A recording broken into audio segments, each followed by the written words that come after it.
take it chapter by chapter, one bite at a time. So many adventures and mountains we can climb. Take it word for word, line by line, one bite at a time.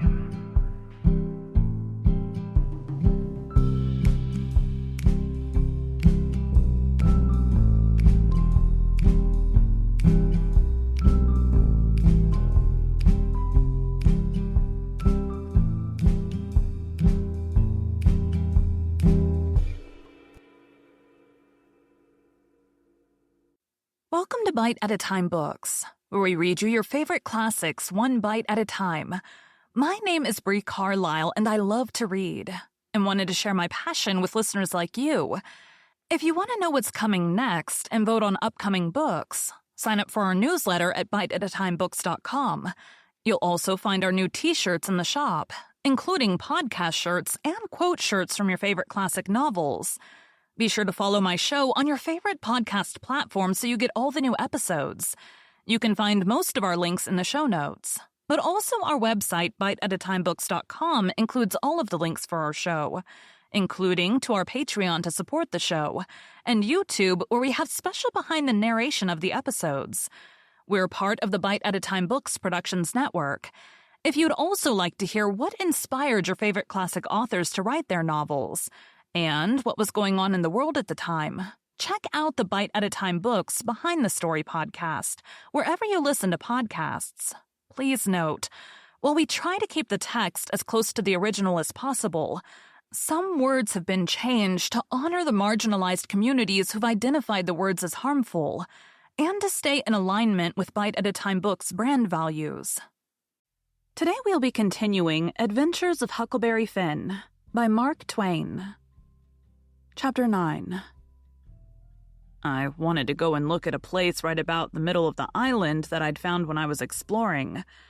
So we started and soon got to it, because the island was only 3 miles long and 1/4 of a mile wide. This place was a tolerable long steep hill or ridge about 40 foot high. We had a rough time getting to the top. The sides were so steep and the bushes so thick.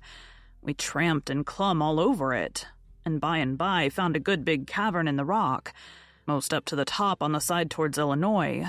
The cavern was as big as 2 or 3 rooms bunched together, and Jim could stand up straight in it. It was cool in there. Jim was for putting our traps in there right away, but I said we didn't want to be climbing up and down there all the time. Jim said if we had the canoe hid in a good place and had all the traps in the cavern, we could rush there if anybody was to come to the island, and they would never find us without dogs. And besides, he said them little birds had said it was going to rain. Did I want the things to get wet? So we went back and got the canoe and paddled up abreast the cavern and lugged all the traps up there. Then we hunted up a place close by to hide the canoe in amongst the thick willows. We took some fish off of the lines and set them again and begun to get ready for dinner. The door of the cavern was big enough to roll a hogshead in, and on one side of the door the floor stuck out a little bit and was flat and a good place to build a fire on. So we built it there and cooked dinner. We spread the blankets inside for a carpet and eat our dinner in there. We put all the other things handy at the back of the cavern.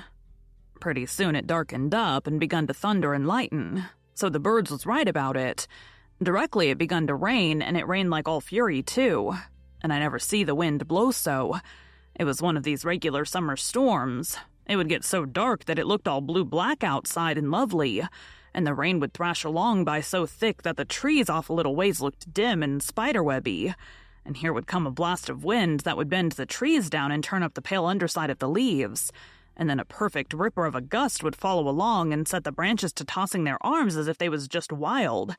And next, when it was just about the bluest and blackest, it was as bright as glory, and you'd have a little glimpse of treetops a-plunging about away off yonder in the storm, hundreds of yards further than you could see before, dark as sin again in a second.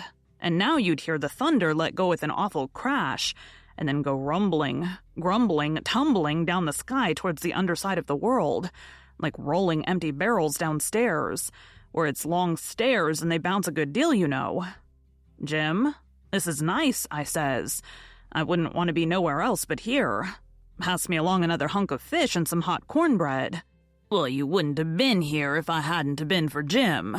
You'd have been down there in the woods without any dinner, and getting most drownded, too.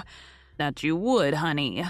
Chickens know when it's gonna rain, and so do the birds, child." The river went on raising and raising for 10 or 12 days, till at last it was over the banks. The water was 3 or 4 foot deep on the island in the low places, and on the Illinois bottom. On that side it was a good many miles wide, but on the Missouri side it was the same old distance across, a half-mile, because the Missouri shore was just a wall of high bluffs. Daytimes we paddled all over the island in the canoe. It was mighty cool and shady in the deep woods, even if the sun was blazing outside. We went winding in and out amongst the trees, and sometimes the vines hung so thick we had to back away and go some other way. Well, on every old broken-down tree, you could see rabbits and snakes and such things. And when the island had been overflowed a day or two, they got so tame on account of being hungry that you could paddle right up and put your hand on them if you wanted to. But not the snakes and turtles. They would slide off in the water. The ridge our cavern was in was full of them. We could have had pets enough if we wanted them. One night we catched a little section of a lumber raft. Nice pine planks. It was 12 foot wide and about 15 or 16 foot long, and the top stood above water 6 or 7 inches. A solid level floor. We could see saw logs go by in the daylight sometimes, but we let them go. We didn't show ourselves in daylight. Another night when we was up at the head of the island just before daylight, here comes a frame house down on the west side. She was a 2-story and tilted over considerable. We paddled out and got aboard, clomb in at an upstairs window. But it was too dark to see yet, so we made the canoe fast and set in her to wait for daylight. The light begun to come before we got to the foot of the island. Then we looked in at the window. We could make out a bed and a table and 2 old chairs and lots of things around about on the floor. And there was clothes hanging against the wall. There was something laying on the floor in the far corner that looked like a man, so Jim says, "Hello, you!" But it didn't budge. So I hollered again, and then Jim says, "The man ain't asleep. He's dead. You hold still, I'll go and see." He went and bent down and looked and says, "It's a dead man. Yes, indeedy, naked too. He's been shot in the back. I reckon he's been dead 2 or 3 days. Come in, Huck, but don't look at his face. It's too gashly." I didn't look at him at all. Jim throwed some old rags over him, but he needn't done it. I didn't want to see him. There was heaps of old greasy cards scattered around over the floor, and old whiskey bottles and a couple of masks made out of black cloth, and all over the walls was the ignorantest kind of words and pictures made with charcoal. There was 2 old dirty calico dresses and a sunbonnet and some women's underclothes hanging against the wall, and some men's clothing, too. We put the lot into the canoe. It might come good. There was a boy's old speckled straw hat on the floor. I took that, too. And there was a bottle that had had milk in it, and it had a rag stopper for a baby to suck. We would have took the bottle, but it broke. There was a seedy old chest and an old hair trunk with the hinges broke. They stood open, but there weren't nothing left in them that was any account. The way things was scattered about, we reckoned the people left in a hurry and weren't fixed so as to carry off most of their stuff. We got an old tin lantern, and a butcher knife without any handle, and a brand new Barlow knife worth 2 bits in any store, and a lot of tallow candles, and a tin candlestick, and a gourd, and a tin cup, and a ratty old bed quilt off the bed, and a reticule with needles and pins and beeswax and buttons and thread and all such truck in it, and a hatchet and some nails, and a fish line as thick as my little finger with some monstrous hooks on it, and a roll of buckskin and a leather dog collar and a horseshoe and some vials of medicine that didn't have no label on them. And just as we was leaving, I found a tolerable good curry comb, and Jim, he found a ratty old fiddle bow and a wooden leg. The straps was broke off of it, but barring that, it was a good enough leg, though it was too long for me and not long enough for Jim, and we couldn't find the other one, though we hunted all around. And so take it all around, we made a good haul. When we was ready to shove off, we was a 1/4 of a mile below the island, and it was a pretty broad day. So I made Jim lay down in the canoe and cover up with the quilt, because if he set up, people could tell he was a servant a good ways off. I paddled over to the Illinois shore and drifted down most a half-mile doing it. I crept up the dead water under the bank, and hadn't no accidents and didn't see nobody. We got home all safe. Thank you for joining Bite at a Time Books today, while we read a bite of one of your favorite classics. Again, my name is Bree Carlile, and I hope you come back tomorrow for the next bite of Adventures of Huckleberry Finn. Don't forget to sign up for our newsletter at biteatatimebooks.com and check out the shop.